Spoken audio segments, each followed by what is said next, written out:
नाम सकोजी, मलोजी, सकपाल था और माताजी का नाम था श्रीमान भीमाबाई, श्रीमती भीमाबाई। दुर्भाग्यवश कहे या फिर सौभाग्यवश ही वो एक महान जाति में पैदा हुए थे। दुर्भाग्यवश इसलिए क्योंकि उस समय जो दमन की क्रिया जो निचली जाति पर चल रही थी, जिस प्रकार से उच्च वर्ग के लोग निचली जातियों पर अत्याचार कर रहे थे, उसका कोई तोल ना था।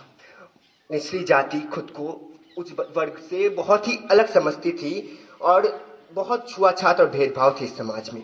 और सौभाग्यवश इसलिए कि शायद अगर ये लाल उस दिन महान जाति में पैदा न हुआ होता तो आज भारतीय संविधान ऐसा नहीं होता जैसा हम आज इसे आज देखते हैं। शायद आज भी निचली जाति के वर्ग के लोगों के ऊपर बहुत सारे दमन हो रहे होते।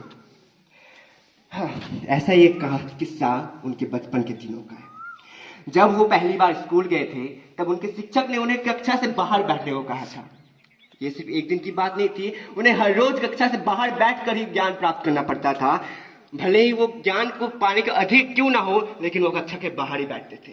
सिर्फ यहाँ तक बात नहीं रुकी, यहाँ तक कि जब उन्हें पानी पीने की भी जरूरत पड़ती थी तो उन्हें चपरासी का इंतजार करना पड़ता था, क्योंकि वो खुद से कभी पानी निकाल कर नहीं पी सकते थे, क्योंकि वो निचली जात के थे। अगर वो पानी के नल को छू भी लेते तो वो छूत हो जाता, इसलिए उन्हें कभी खुद से पानी पीने की इजाजत नहीं मिली। शायद इसीलिए एक दिन उन्होंने अपनी माँ से पूछा कि माँ, हमारे साथ ऐसा क्यों होता है? तो उनकी माँ ने कहा कि बेटा, हम निचली जाति के लोग से हैं। तो उसकी माँ ने फिर उन्होंने पूछा कि माँ, ऐसा कहाँ लिखा है? तो उसकी माँ ने कहा कि लिखा है किसी उच्च वर्ग की किताब में। तो उन्होंने कहा कि माँ, किताब तो गलत भी हो सकती है।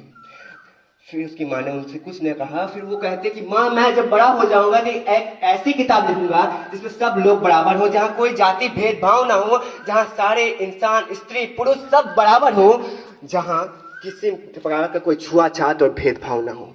और सच में डॉक्टर भीमराव अंबेडकर अपने शब्दों पर अटल रहे और सच में ऐसी किताब लिखी जिसे आज हम सब भारतीय संविधान के नाम से जानते हैं। और अंबेडकर जी पहले से ही इतने मशहूर थे कि संविधान सभा गठन समिति को यह पता था कि अंबेडकर जी से अच्छा कोई ना हो सकता है जो इस संविधान को गठन कर सके। उनकी बुद्धिता की परिचय हम बस इतने शब्दों से जान सकते हैं कि उनके पास अपने शैक्षणिक काल में कुल 32 डिग्रियां और वो 9 भाषाओं के ज्ञाता थे।